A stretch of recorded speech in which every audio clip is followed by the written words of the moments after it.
बच्चों, अब मैं आपको बताऊंगी त्रिविमीय आकृतियों के पृष्ठीय क्षेत्रफल और आयतन के बारे में। तो मैंने आपको सभी को त्रिविमीय आकृतियों के बारे में बताया है, कौन कौन सी होती हैं। तो इसमें सबसे पहले हम घनाभ के बारे में पढ़ते हैं। घनाभ यानी क्यूबॉइड। ठीक, तो घनाभ क्या है?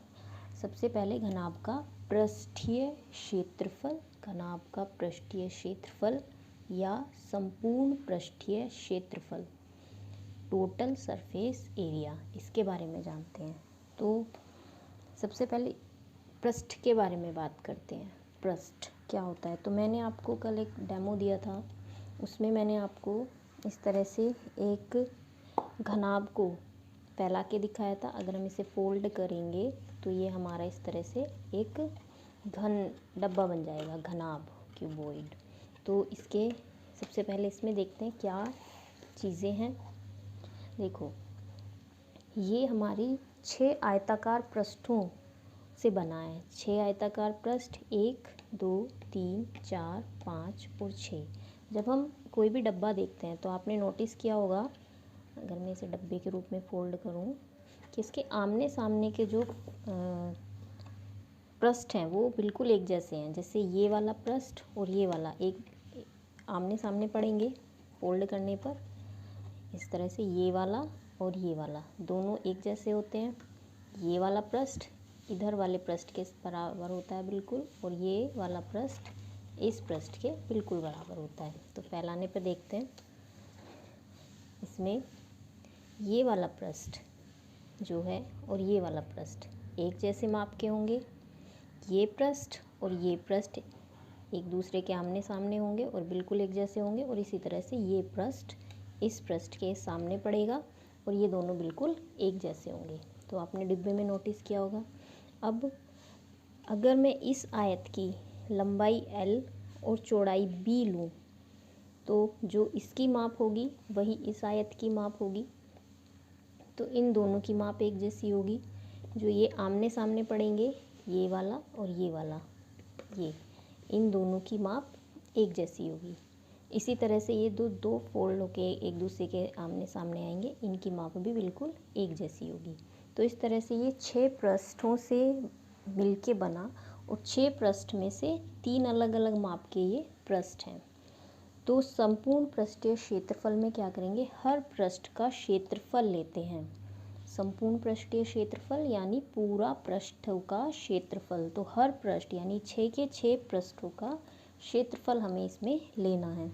तो किस तरह से निकालेंगे हम इसमें, ये मैंने इनकी माप लिख दी है। ये लंबाई है L, ये लंबाई L है जहाँ पे भी ये एक जैसी है।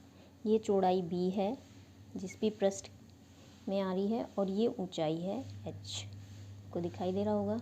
तो इसमें हर पृष्ठ का जो माप है वो मैंने लिख दी है। H इसलिए लिया क्योंकि घनाभ में लंबाई होगी L, चौड़ाई होगी B और ऊंचाई होगी H।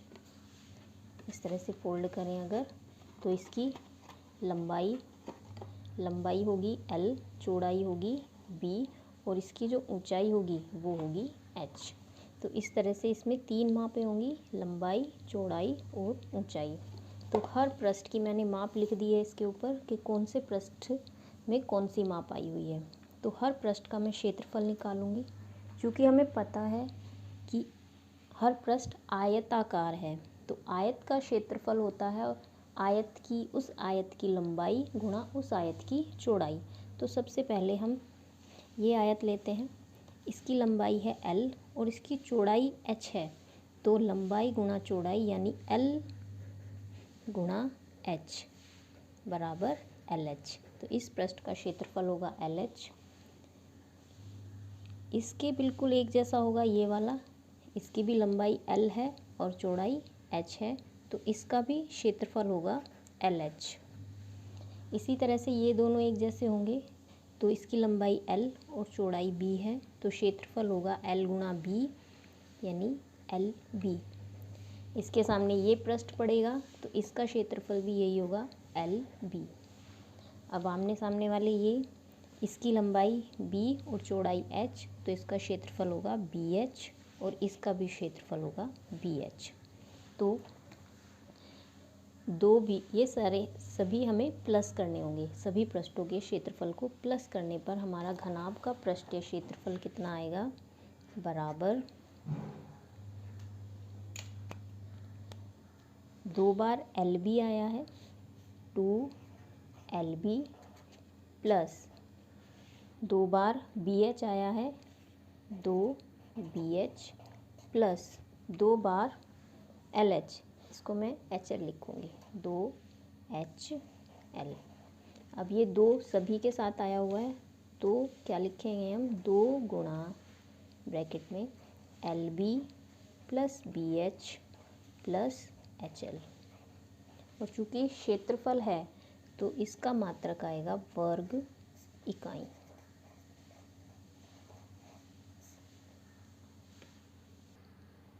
तो अब हम करते हैं घनाभ का पार्श्व या वक्र पृष्ठीय क्षेत्रफल। पार्श्व होता है साइड की जो दीवारें हैं केवल उनका पृष्ठीय क्षेत्रफल अगर हमसे पूछे, पार्श्व ना दे के वक्र भी दे सकता है, वक्रीय पृष्ठीय क्षेत्रफल, और इसको इंग्लिश में बोलते हैं हम कर्व्ड सरफेस एरिया। तो घनाभ का पार्श्व पृष्ठीय क्षेत्रफल कैसे निकालेंगे, ये हमारे पास है। तो इसका पार्श्व क्या होगा, ये इस तरह से डब्बा है, पार्श्व होगा साइड का, मैंने क्या बताया आपको, साइड का। तो यानी ऊपर का जो सरफेस है इसे छोड़ देंगे और जो नीचे का सरफेस है उसे छोड़ देंगे, केवल इसकी 4 दीवारें लेंगे। 4 दीवारें कौन कौन सी हैं, इसकी चारों दीवारें हैं ये वाली साइड, ये और ये वाली साइड। यानी हमें कौन सा वाला पार्ट छोड़ देना है इसमें, LB वाला पार्ट, ये वाला, और नीचे वाला भी, इसके जस्ट नीचे वाला जो पार्ट है वो भी LB का है।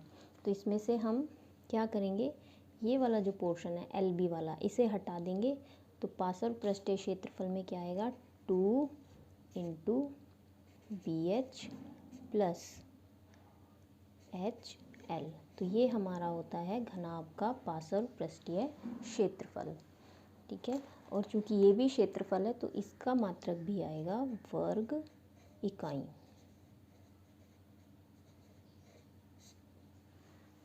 तो ये था घनाभ का पार्श्व या वक्र पृष्ठीय क्षेत्रफल। आपसे कह दे कि कोई कमरा दे दे, कमरा भी आपका घनाभ के आकार का होता है, और आपसे कहे इसकी चारों दीवारों का क्षेत्रफल ज्ञात कीजिए, तो आप क्या करोगे, उस कमरे का पार्श्व पृष्ठीय क्षेत्रफल निकालोगे। तो पार्श्व यानी केवल साइड की जो चारों दीवारें हैं केवल उनका क्षेत्रफल, और उसका formula 2 into BH plus HL, उसमें से LB वाला पोर्शन हटा देंगे, ठीक है। तो ये था घनाभ का पार्श्व पृष्ठीय क्षेत्रफल। तीसरा है हमारा घनाभ का आयतन यानी वॉल्यूम। तो वॉल्यूम क्या होता है किसी भी घनाभ का, मैंने आपको बताया था इससे पहले भी। वॉल्यूम यानी इसमें अंदर जितनी, इसके अंदर हवा भरी हुई है, इस डब्बे के अंदर जितनी हवा भरी हुई है वो क्या होगी, इसमें जितना स्पेस घेरा हुआ है वो क्या है, इसका आयतन। तो आयतन बराबर होता है घनाभ का आयतन घनाभ की लंबाई गुणा घनाभ की चौड़ाई गुणा घनाभ की ऊंचाई, यानी LBH, और इसका मात्रक होता है घन इकाई। इसमें आपसे क्वेश्चन इस तरह से पूछा जाता है, किसी कमरे की आपको लंबाई चौड़ाई ऊंचाई दे दी जाएगी और आपसे पूछ लिया जाएगा कि इसमें कितनी हवा है, तो आप क्या निकालोगे, आयतन निकालोगे।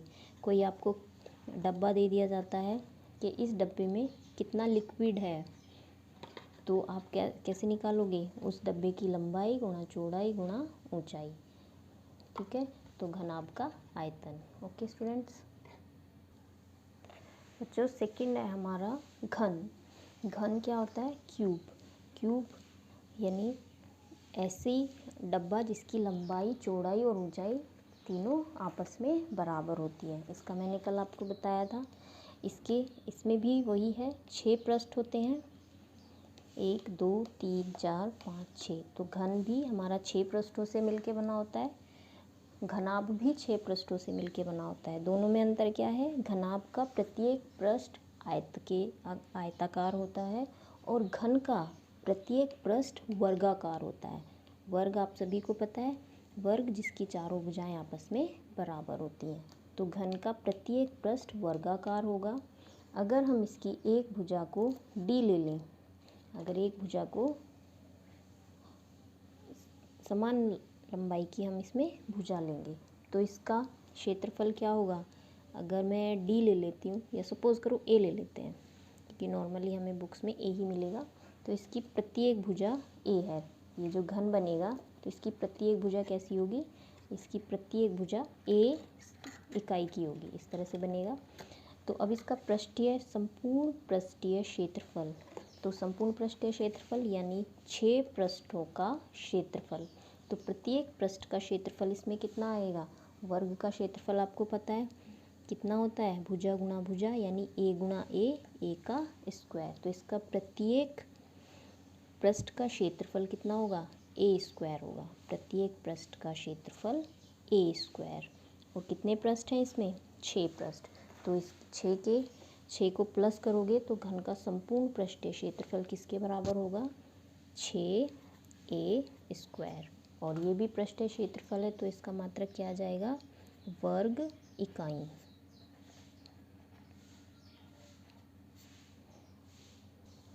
इसी तरह से घन का पार्श्व यानी वक्र पृष्ठीय क्षेत्रफल, तो पार्श्व यानी साइड्स की दीवारों का केवल, तो तब हम क्या करेंगे, सिंपल है ये, इसमें कोई भी 4 की लेनी है हमें। इसमें वक्र अगर कहे तो कोई भी 4 हमें साइड्स लेनी है, तो हम ये 2 साइड्स निकाल देंगे तो कितनी साइड्स बचेंगी हमारे पास, ये 4 साइड्स बचेंगी। और 4a स्क्वायर, तो इसका वक्र पृष्ठीय क्षेत्रफल कितना आ जाएगा, 4a स्क्वायर 4a स्क्वायर वर्ग इकाई। ओके, तो ये घन का पार्श्व पृष्ठीय क्षेत्रफल। ठीक, सेम वही है दोनों में, घन में और घनाभ में, दोनों में ही है। बस इसका आसानी इसलिए हो जाता है क्योंकि प्रत्येक भुजा इसकी बराबर होती है, समान होती है। इसी तरह से घन का आयतन होता है। घन का आयतन यानी वही, इस डब्बे में अगर ये डब्बा है हमारे पास तो इसमें कितनी हवा है, कितना इसके अंदर लिक्विड है, कितनी इसने स्पेस घेरा हुआ है, तो उसको हम किससे निकालते हैं, घन के आयतन से। तो घन का आयतन क्या होगा, वही जो हमारा घनाभ का होता था, लंबाई गुणा चौड़ाई गुणा ऊंचाई। और चूंकि इसमें तीनों ही एक जैसे होते हैं, बराबर होते हैं, तो ये हो जाएगा 1 की 3 बार गुणा करोगे तो कितना आ जाएगा, 1 की घात 3। और आयतन का मात्रक चेंज हो जाता है, कितना आएगा इसका मात्रक, घन इकाई, घन इकाई। ठीक है, तो इसमें घन का आयतन कितना हुआ, 1 की घात 3 घन इकाई। बच्चों अब देखते हैं हम बेलन। बेलन मैंने आपको बताया था सिलेंड्रिकल सिलेंडर, तो इसमें हम क्या निकालेंगे, अब बेलन का संपूर्ण पृष्ठीय क्षेत्रफल। तो मैंने आपको बताया हुआ है बेलन हम किससे बनाते हैं, कोई भी हमारे पास आयताकार शीट होती है, इस तरह से ये आयताकार शीट है। अगर मैं इसको इस तरह से फोल्ड करूँ तो ये हमारा क्या बन जाएगा, ये इस तरह से फोल्ड करके हमारा क्या बन गया, बेलन। अब इस बेलन का मुझे निकालना है संपूर्ण पृष्ठीय क्षेत्रफल। तो कैसे निकालूंगी, मैं इस पूरे पेपर का क्षेत्रफल, इस पेज का पूरे का क्षेत्रफल, और इसके दोनों जो सिरे हैं जो कि अब मुड़ने के बाद वृत्ताकार हो गए हैं, तो 2 वृत्त होंगे इधर भी और इधर भी, इन दोनों वृत्तों का क्षेत्रफल। तो वृत्तों का क्षेत्रफल मैंने आपको बताया हुआ है कितना होता है, पाई आर स्क्वायर। अब जब ये वृत्ताकार वृत्त के रूप में मुड़ गया ये इस तरह से, तो ये वाला जो एरिया होगा इसमें ये जो वृत्त बना, तो ये क्या बनी, वृत्त की परिधि। क्या बनी, ये वृत्त की परिधि। और वृत्त की परिधि का फॉर्मूला क्या होता है, 2 पाई आर। तो इस पेज को खोलने पर अगर मैं इसकी लंबाई 2 पाई आर लूँ, और इसकी, चूँकि ये इस तरह से बेलन खड़ा होकर बनेगा तो ये बेलन की ऊंचाई होगी, तो इसलिए मैं इस पेज की ऊंचाई h ले लेती हूँ और इसकी लंबाई कितनी ले लेती हूँ, 2 पाई आर। तो इस पेज का क्षेत्रफल किसके बराबर होगा, 2 लंबाई यानी 2 पाई आर गुणा h, कितना होगा 2πr/h। तो ये क्या आया, इस पेज का क्षेत्रफल। तो इस पेज का क्षेत्रफल ये, तो संपूर्ण पृष्ठीय क्षेत्रफल में एक तो ये आ जाएगा 2πr/h, 2πr/h प्लस मुड़ने के बाद जो दोनों शीर्ष इसके बने, जो दोनों सिरे बने, वो दोनों वृत्त के आकार के हैं। कैसे आकार के हैं, वृत्त। तो इस वृत्त का क्षेत्रफल और इस वृत्त का क्षेत्रफल, तो वृत्त का क्षेत्रफल होता है πr²। और चूंकि दो वृत्त हैं, एक इस साइड पे है और एक इधर है, तो कितना आ जाएगा 2। अब इन दोनों में से जो कॉमन आ रहा है उसको बाहर लिख लेंगे। देखो दोनों ही राशियों में 2 कॉमन है, दोनों में ही पाई आया हुआ है, और r की घात यहाँ 1 है और r की घात यहाँ 2 है। तो छोटी घात बाहर आती है तो r की घात 1 बाहर आ जाएगी। इसमें से इतनी क्वांटिटी बाहर जा चुकी है, तो यहाँ बचेगा h प्लस 2π, और एक r बाहर जा चुका है तो केवल एक r की घात अंदर बचेगी ये। तो ये बेलन का संपूर्ण पृष्ठीय क्षेत्रफल का फॉर्मूला है 2πr × h प्लस r। और चूंकि क्षेत्रफल है तो ये किस में आएगा, इसका मात्रक वर्ग इकाई।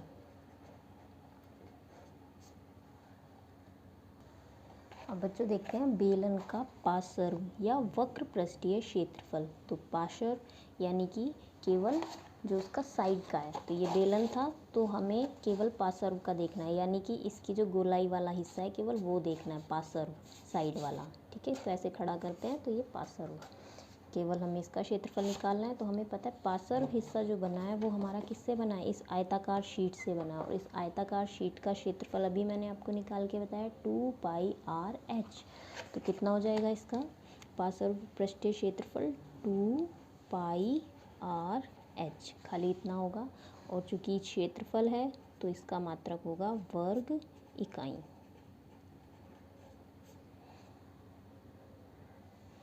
बच्चों अब देखते हैं बेलन का आयतन। तो बेलन का आयतन क्या होगा, आधार का क्षेत्रफल गुणा ऊंचाई। और आधार हमें पता है इसका कैसा है, वृत्ताकार, और वृत्त का क्षेत्रफल क्या होता है, πr²। तो आयतन का होगा आधार का क्षेत्रफल यानी πr² गुणा ऊंचाई, और ऊंचाई कितनी है बेलन की, h। तो इसका आ जाएगा πr²h। और चूंकि आयतन निकाल रहे हैं तो इसका मात्रक क्या होगा, घन इकाई।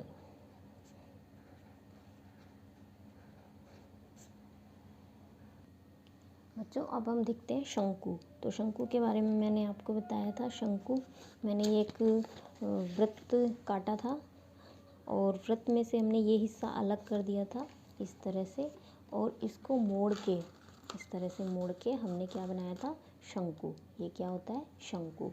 तो शंकु में क्या क्या होता है, अब देखो इसकी फिगर मैंने बना दी है शंकु की। तो शंकु में क्या क्या चीज़ें हैं, सबसे पहले देखो शंकु को अगर हम देखें तो एक जो दूरी होती है कि ये वाली होती है ये, तो इसको बोलते हैं तिरछी ऊंचाई, और इसको हम L से दिखाते हैं। किससे दिखाते हैं हम इसे, L से। और इसका जो निचला सिरा ये बनता है, निचला सिरा ये वृत्ताकार होता है, और वृत्त में क्या होती है, त्रिज्या। तो इसकी एक त्रिज्या होती है, तो त्रिज्या को हम दिखाते हैं R से। ठीक है, और अगर मैं इसकी ऊंचाई नापूं तो यहाँ से बिल्कुल बीच में से इसके बिल्कुल सीधा रखते हुए कितना पैन यहाँ तक आया हुआ है, ये इतनी है इसकी ऊंचाई, बिल्कुल सीधा। अगर ऐसे रखेंगे तो ये तिरछी ऊंचाई है, जब बिल्कुल सीधा रखोगे इस तरह से तो ये है इसकी ऊंचाई। और ऊंचाई कितनी है इसकी, ऊंचाई है इसकी h। तो हमारे शंकु में 3 तरह की राशियाँ होती हैं, एक होती है उसकी तिरछी ऊंचाई, एक होती है त्रिज्या, और एक होती है ऊंचाई। तो वो मैंने आपको बता दी है। जब आप पेन बिल्कुल सीधा रखोगे तो वो होती है उसकी ऊंचाई, जब इस तरह से तिरछा रखोगे तो ये होती है उसकी तिरछी ऊंचाई, और यहाँ से जो सर्कल बना है उसकी जो त्रिज्या होगी वो होती है r। तो इसमें 3 तरह की हमारी राशियाँ होती है h, l और r। तो अब इसमें फिर से हम वही चीज़ें निकालेंगे, शंकु का संपूर्ण पृष्ठीय क्षेत्रफल। तो बच्चों इसमें शंकु का संपूर्ण पृष्ठीय क्षेत्रफल बराबर होता है शंकु का वक्र पृष्ठीय क्षेत्रफल और प्लस उसके आधार का क्षेत्रफल। तो यानी πr l plus π are square. तो इसमें से हम कॉमन ले लेंगे पाई और आर, तो अंदर बचेगा एल प्लस आर। तो संपूर्ण पृष्ठीय क्षेत्रफल होता है pi r into l plus r वर्ग इकाई।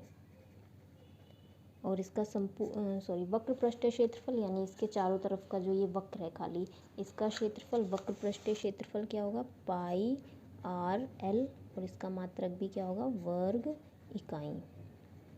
फिर आता है आयतन, तो इसका आयतन होता है 1/3 पाई आर स्क्वायर एच घन इकाई।